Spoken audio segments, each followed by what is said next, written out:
Thank you, Anil, for that very impactful presentation. Now I'd like to call up Douglas Kennedy from the he's the RBC Managing Director of the Center for Global Enterprise. He was brought to our attention by Sarah Kudalakos from the Canada-China Business Council. So this panel dialogue, now I'd like to also invite Sarah, Paola, Adamar, and Anil to please find a seat.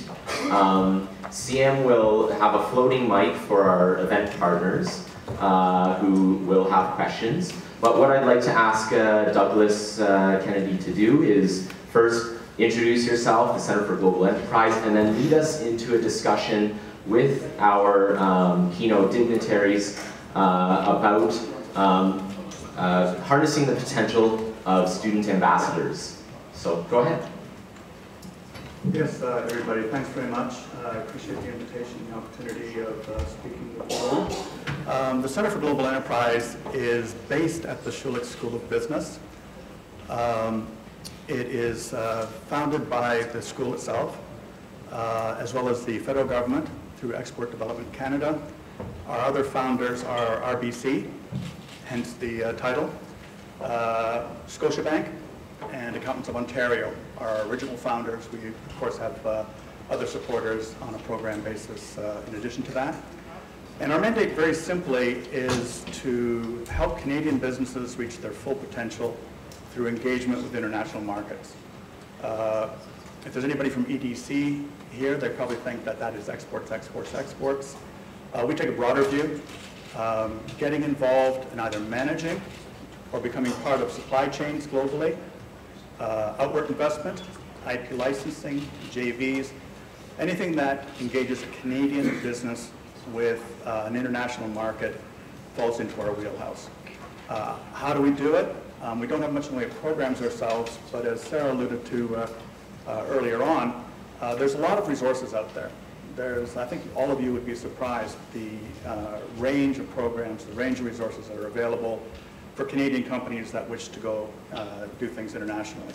One of the problems, though, is the opportunity cost of identifying and accessing those tends to be very high. Everything is delivered in silos. Everything is related to a specific action or activity. Our major activity is connecting and networking the ecosystem so that it becomes more effective in serving the SME community. What our objective is, very simply, is to make every business here a $1 billion a year business. And how do we do that? Well, the Canadian economy currently is about 2.06% of global GDP. The US economy, which tends to be our focus, is currently about 20 billion on a purchasing power parity basis. That's expected to grow to about 34 billion by 2050. By contrast, the three economies represented here are expected to aggregate $113 trillion a year by 2050. They will be the number 1, the number 2, and probably the number 4 or 5 economy globally. Canada, by the way, forecast in 2050 to be about number 22. So if you're going to grow, you have global ambitions, if you want to scale up your business, it behooves you to start looking at international markets. That, for a lot of people, they think that's very expensive. You know, going to a trade show alone, that's $10,000, $20,000 and a couple weeks out of executive time. Well, with the resource network that's available, with the ecosystem that's available, you can go global without necessarily going broke. And one of the resources that is available is the diaspora, the demography in Canada, particularly Southern Ontario, as well as the student demography. These are people that may not have a lot of experience in business, although a lot of them do, but they bring with them their language skills, their business cultural skills, their information networks and knowledge of their home markets, and very often a very robust personal network, either through themselves or their families or their former educational institutes, that can be leveraged by Canadian business, often very, very inexpensively.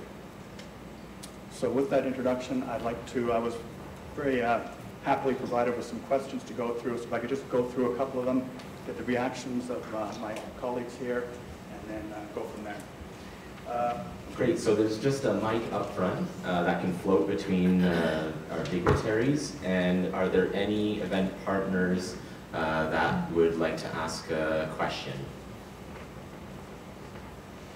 Sorry, that mic, we need that up front. CM? Yes, I'm sorry. I want to let it float around. Okay, so did you want to lead us into the first question? I thought I'd start with one of the questions I was given, and this is a fairly important one. Many organizations focus on major communities in Canada. So, you know, where people have their offices, Toronto, Ottawa, tends to get all the attention. How do we attract organizations, businesses, as well as students to locations like Peterborough, mid-sized locations? I'm going to turn it over to the panel. Go ahead. Yeah. I did work with Durham in having an FDI program. We brought 6 Brazilian companies into this park center into Canada. I think a lot of it is, what I did stress when I went to Brazil on the FDI trips is, first of all, quality of life. It's a big deal. Also, the cost of living is very important. The fact that they can access, in terms of startups, the corridor, like the Waterloo, Toronto, the ecosystem that we have here for startups, it's very important without having the cost of living in Toronto and paying $3,000 in rent and having the stress of having the kids out. Here is a good family life, good cost of living, and they're not going to be just another person coming in. They'll be treated as, they'll be special because there's not as many foreign companies or foreign startups around here. So from my experience, that was really important to bring those companies up here to Canada. Go ahead, Sarah. I would say on the China side, one of the things we've seen is that very savvy economic development management can work well. The latest example I like to talk about is Kingston, which has attracted a major investment by a company that's building a factory to make infant formula and then export it back. And when I talked to the woman who essentially attracted that company there, she was competing with, I don't know, 6 or 8 different communities. Jeff's shaking his head. I'm sure he was a big supporter of this. And the cultural sensitivity that she put into the care and feeding of the company as it came over and over again to see what was going on. I mean, we have to put aside our own conventions of how we do things and really treat them well. And I think that was very much appreciated and played a big role in Kingston's winning of that. On the student side, there are a lot of Chinese students in Canada. At last count, 140,000 studied in Canada for more than 6 months last year. If you're the parent of a student who wants your child to study abroad and really get to know that other country, someplace that isn't Markham, that isn't full of, of Chinese people, can be very appealing for a parent. So I would say on the education side, turn that to an advantage. Go ahead, Anil. Great. All right, thank you. It's from the right. No, just complementing what has been said, and Paola mentioned very much the point of quality of life and as a major attractor for investment and for people and for interaction between communities. One thing that I could add, perhaps it could be a good idea because there are many say, Canadian trade or education missions to Brazil. Every now and then we have an Ontario Investment Trade Center. They go to Brazil every often. We are quite familiar with them. World Trade Center, Toronto Board of Trade. We're going to have a meeting with boards of trade in the upcoming, say, weeks or so. And perhaps it would be good if Peterborough, in one way or the other, liaises with OITC, and if it doesn't, so far as Brazil is concerned, and also with Global Affairs Office in Ottawa, so to reach the trade commissioners there, so that I think that one of the next missions that goes to Brazil, it's very important to have someone that tells to Brazil that if Canada is a sort of a dreamland for Brazilians coming here, Peterborough could have even many extra benefits in regards of that when you compare the facilities, the overall facilities and attractiveness of Canada with the specificities of Peterborough. So it's something that perhaps we have to work together. Consulate General of Brazil in Toronto, in which we have our jurisdiction over Peterborough, with the trade commissioners in São Paulo and Rio de Janeiro, people from Ottawa, and the Chamber of Commerce here in Toronto, and other stakeholders to organize a kind of systemic participation of Peterborough in the dialogue of Brazil. And you see that fruits will be reaped after with our collaboration. And my thinking is a little different. The quality of life is very important, but I guess everywhere in Canada you'll find the quality of life 10 times better than India, China, or Brazil, or even some of the US cities. So, but for that, as a company, if I have to bring or move to Peterborough, I would look at 4 elements being in a global trade, and that is the logistics. Road, sea, rail, and air. These 4 links are very important. And if we have that connectivity, then it's easier for attracting companies. Wonderful. Do we have any questions from our event partners? Yeah, I'm here. Great. Douglas, if you'd like to continue the conversation, just grab a mic from Sarah.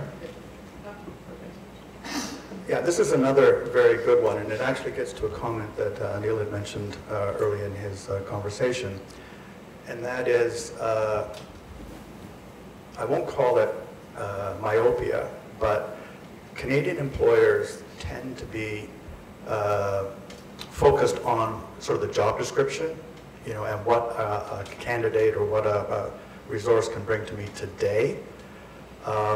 Based at Schulich, I get approached by students graduating all the time, and the demographic there is that perhaps 30% of the student population is from overseas.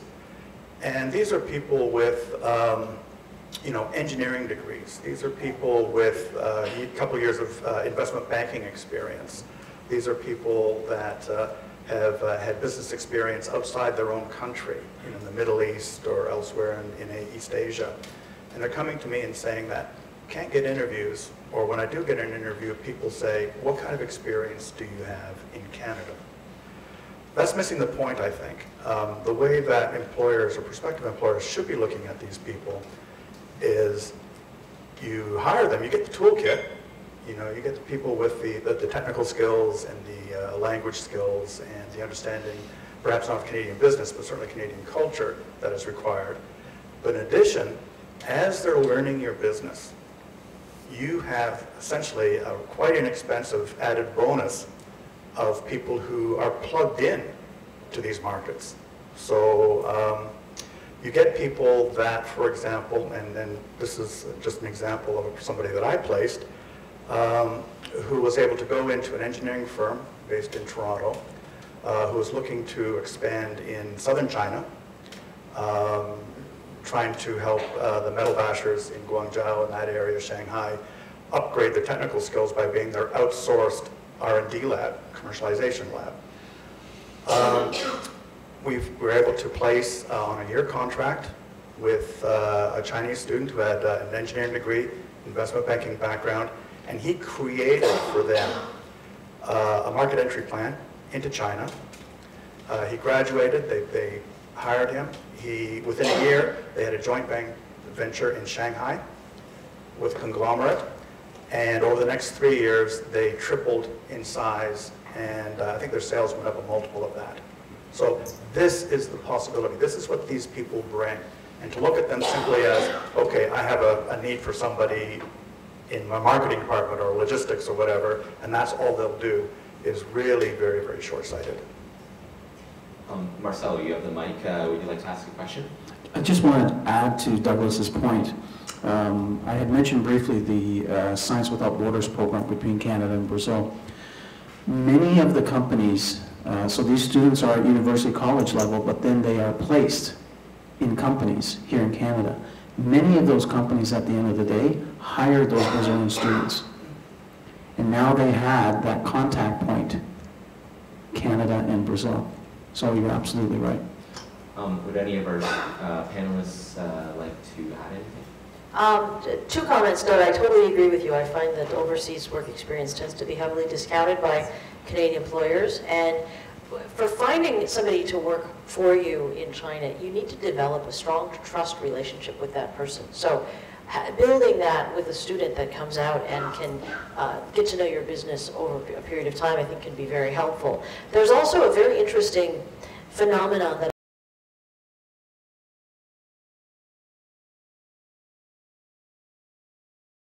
based on our economic immigration programs, and many of them have started coming to me before they make the move. They've got their papers and they start looking around at what can I do? You know, they've got a high-powered job in China, and they realize that they may come to Canada and kind of fall flat. And I've had many people that will apply for some of my jobs that say, you know what, there's just nothing really interesting for me in Canada. My best work is done in China, and yet because I have tried to diversify my life and move my family here, I need to keep my permanent resident status. Well, a Canadian company hiring a permanent resident can send that person back to work for them in China and still help maintain their status. And we've done some digging, and it really is true. And you can get some very senior qualified people who I think would be very happy to come and work in Peterborough and then go to China on company's behalf for that. Anil, you wanted to add something?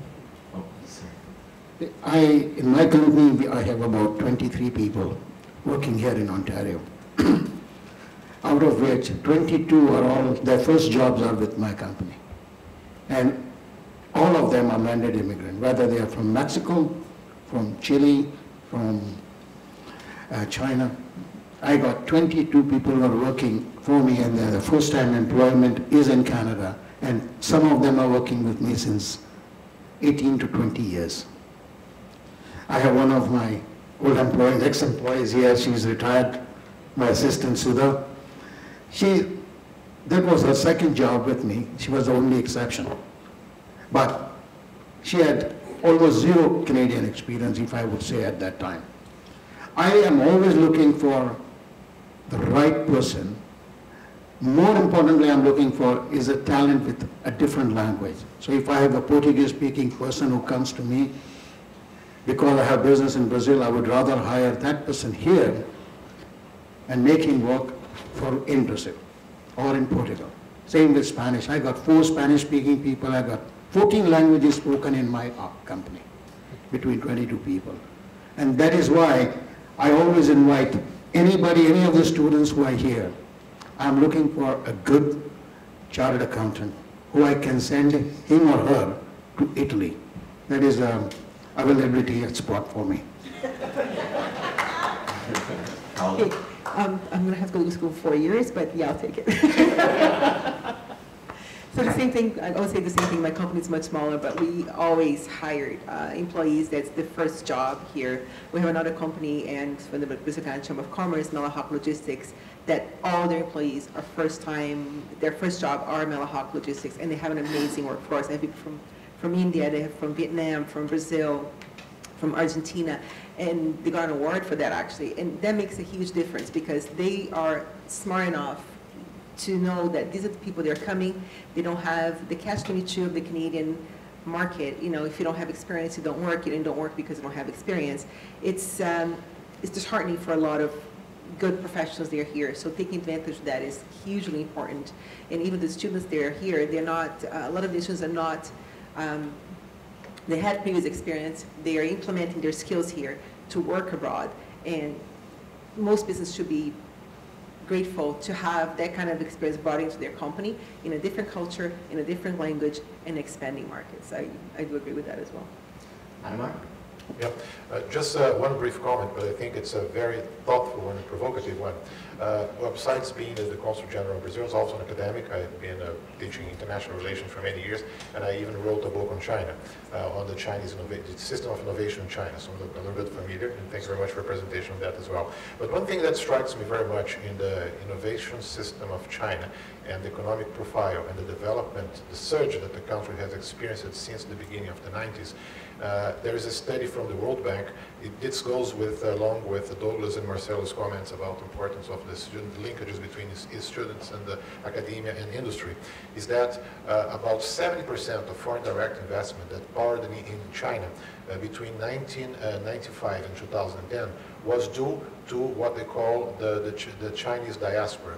They have a word in Chinese which is Huawei, which means also sea turtle, and means also the expatriates Chinese. So they had about 1,200,000 students abroad in this whole period, and all of them, after doing their studies in places like this, and they were hired by companies, they stayed in the companies, they asked to their CEOs, to their bosses, so I'm coming from a country, a very big country, there's lots of opportunities for investment, why don't you go here? I have contacts, I know more or less how to tell you how to do that. This is a first step that you can take. So this is something that is of tremendous value to involve our students, our college, our research community, also in innovation practices. And of course, for innovation, you need business linkages. It's something that from the consulate, we try to reach the Brazilian students community and tell them that they have the role, additional role from that, only doing their research. And the same applies to Canada. Canada now, I think it's on the verge of launching. There has been a commission, a very important study, that Canada has to internationalize its research and student base as well. I'm glad that India, China, and Brazil were mentioned in this study. I think it was commissioned by one of the former Minister for Education, for Brian Maroney, together with the University of Toronto, in that, urging Canada to have a kind of internationalization program, such as our countries also have. So this is a kind of sharing of experience in which innovation practices, creativity, and investment can flow from country to country. Well, I think we've run out of time, not because the information here isn't valuable. In fact, it's very valuable to the business community, but networking is such a core, important part of an event like this. So I think we'll call it at this point. Thank you, Adamar, Sarah, Douglas, Paola, and Anil for being a part of this event.